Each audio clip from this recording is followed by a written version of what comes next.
There is a particular kind of moment in British politics where a serving Labour MP volunteers on camera in front of a full Commons chamber for her own humiliation. She believes she has a point. She does not. Within seconds, the wrongness of that point is going to be proven in real time by the Reform politician she has just chosen to intervene on. What you're about to watch is exactly that. A Labour MP rises from the Bradford benches in the middle of Richard Tice's King's Speech and tries to convince the chamber that Reform UK are not popular. She tries it within 5 days of Labour collapsing on every recognisable metric in Yorkshire, in the Midlands and across the North. The chamber pauses, Tice pauses, and what comes back at her is the kind of one-line answer you do not recover from, not in a 40-year career. This is not about her, this is about the moment captured in roughly 8 seconds of Commons footage that the Labour Party tells you they have understood nothing about what just happened to them. So I'm going to walk you through how we got here. The clip is at the end of this video, and you're going to want to hear how Tice closes it. Here is how we got here. On the 7th of May, the country voted in the largest set of local elections since 2024. Around 4,800 council seats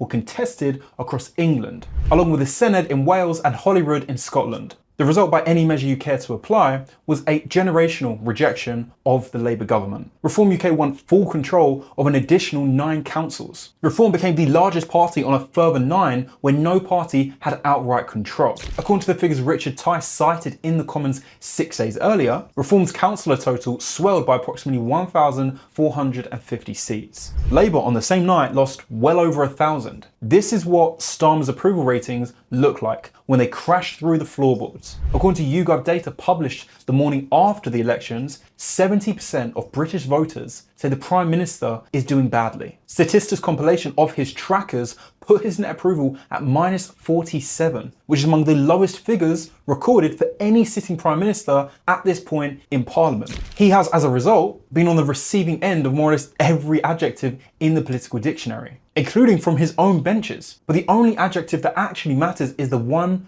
being applied at the ballot box. And the ballot box says something brutally simple. They do not want him. But this is not just about him, this is what it costs you. Council tax in reform-run authorities, according to figures Tice has been repeating since the new financial year, rose at lower rates than in comparable Labour or Conservative councils. Energy bills under Ed Miliband, net zero acceleration, have risen above the levels promised at the 2024 election. The winter fuel allowance was scrapped, then partially reinstated, then quietly trimmed back again. One of the 24 U-turns the leader of the opposition counted on the floor of the House in the same debate. Family farms were promised on an inheritance tax exemption, then denied one. Grooming gangs were promised a national inquiry, then denied one, then finally given one after a year of pressure from Reform. Every single U-turn, according to Conservative frontbencher Mel Stride, speaking in that same debate, had at its core a single issue: the Prime Minister's total lack of judgment. That is not a Reform line. That is not a Conservative frontbench line. And even more striking is what came from Labour's own side. Imran Hussain, the Labour MP for Bradford East, told the local democracy reporting service in his own city, on the night the count came in, that the result was disastrous and that Starmer won't be leading us into any further elections. That is a sitting Labour MP on the record in print calling for his own Prime Minister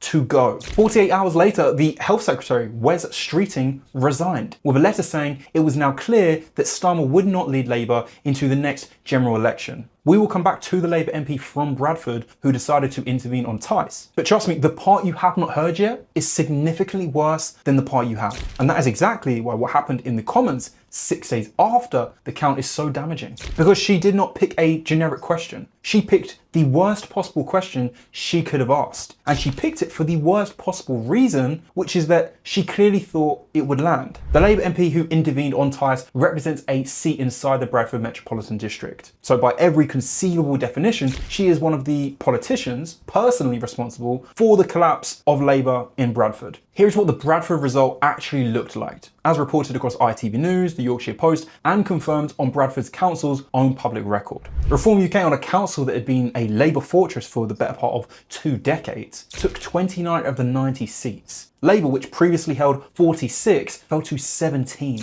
Susan Hinchcliffe, the Labour council leader, lost her own ward in Winfield and Rose. Alex Ross-Shaw, her cabinet member for regeneration planning and transport, lost his seat too. The sitting Bradford mayor, Mohammed Shafiq, lost his ward. Long-standing Labour cabinet figure Ralph Berry, who had represented Wisby for years, lost his seat. Reform now holds the largest number of seats on Bradford Council. So the Labour member rose in this exact context and tried to argue that even though Reform got the most seats, 3/4 of Bradford voters voted for someone else, and therefore Reform are not popular. Now pause on that for a moment, because that is the same arithmetic, identical in structure, by which Starmer's Labour government holds power right now. Labour won the 2024 general election on roughly 34% of the vote. By the Labour MP's own logic, 66% of British voters voted for someone other than Labour, and therefore Labour are not popular and have no mandate to govern. The argument she chose to deploy in the chamber is the argument that would dissolve her own government before lunchtime. And this matters far beyond one exchange, because what the local election result actually represents is a wholesale rejection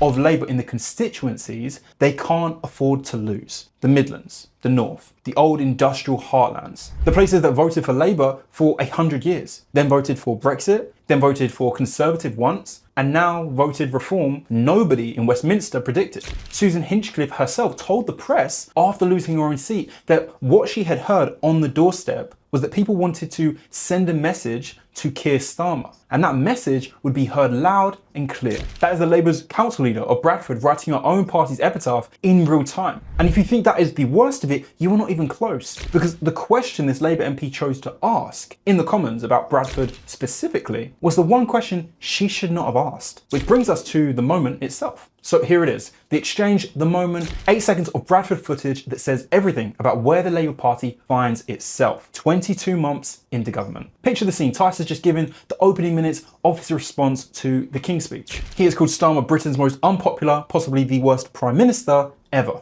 after 22 months in office. He has counted the wins, 10 new councils with majority control, 9 more councils where Reform are now the largest party, 1,450 new councillors, Labour shedding councillors at a rate not seen in modern times. The Madame Deputy Speaker herself, a Bradford Labour MP, sits in the chair watching her own city's collapse being recited from the dispatch box. And then a Labour MP from the Bradford benches rises, Tice gives way, she's going to use the floor on the Commons on the day that the King's Speech debate begins to defend a Labour Party that has been buried in her own backyard. She tries the 3/4 argument. She tries telling him that getting the most seats in Bradford does not actually mean Reform are popular. She speaks slowly. She believes the point will land. And the Hansard record shows it does not. Okay, the Chamber's reaction shows it does not. The clip shows it does not. And what comes back at her is not a long argument. It is one sentence, followed by another sentence, followed by the kind of arithmetic that someone in the whip's office should have walked her through before she stood up to speak. This is no longer about Bradford. This is about a government that has lost its mandate, that has just been told so at the ballot box by the largest margin in modern political memory. And that is now staging a King's Speech as though nothing has happened. They are pushing through digital ID legislation that they previously said they have dropped. They are reintroducing welfare reform plans that their own backbenchers have already killed once. The country said no. The Labour Party drafted a King's Speech that ignored the no. And on the day they tried to defend it on the floor of the Commons, a Labour MP volunteered for the kind of exchange that puts careers on YouTube for the rest of time. Now, I told you we would get to it. We are now there. 8 seconds of Commons footage, 2 repetitions of 2 words. That is all it took. I've walked you through where the country is. I've walked you through where the Labour Party is. I've walked you through what Bradford actually voted for on the 7th of May and what the Labour MP who rose 6 days later was actually trying to defend. I've told you what Tice said about Starmer in the opening minutes of his speech. I've told you what the chamber sounded like by the end of it. The only thing left is the moment itself. Watch how she sets the trap. Watch what she walks into. Listen to the 2 words Tice says twice. Roll it. Richard Tice. Thank you, Madam Deputy Speaker. Well, we have heard from Britain's most unpopular, possibly the worst Prime Minister ever. After just 22 months, Madam Deputy Speaker, all we have had is failure, incompetence and negligence.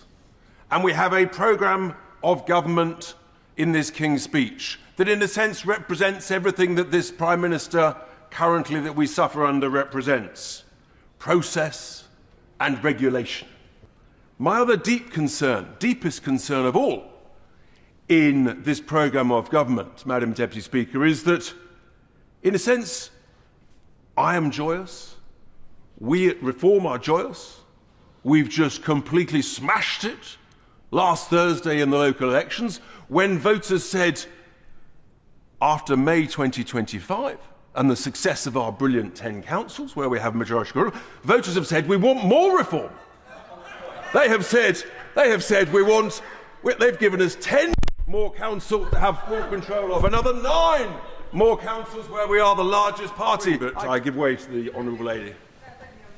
And for giving way, he mentions Bradford district and notes the fact that Reform got the largest number of seats. But will he also recognise that the vast majority, 3/4 of people across the Bradford district, voted for parties other than Reform UK? And will he recognise that whilst they got seats, they are not popular?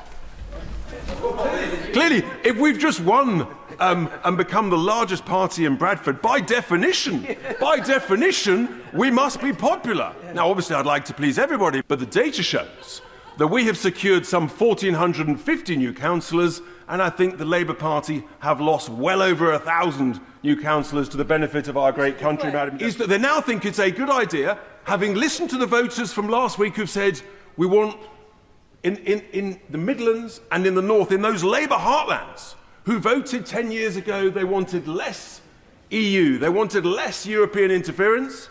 What is this government's brilliant response? How have they listened to the voters from last week? They have stuck 2 fingers up to the former Labour voters in the Midlands, in the Northern heartlands, and they said, we're going to ignore you. We're going to try and go back to the failing European Union. And that surely heightens the arrogance and the stubbornness of this dreadful government.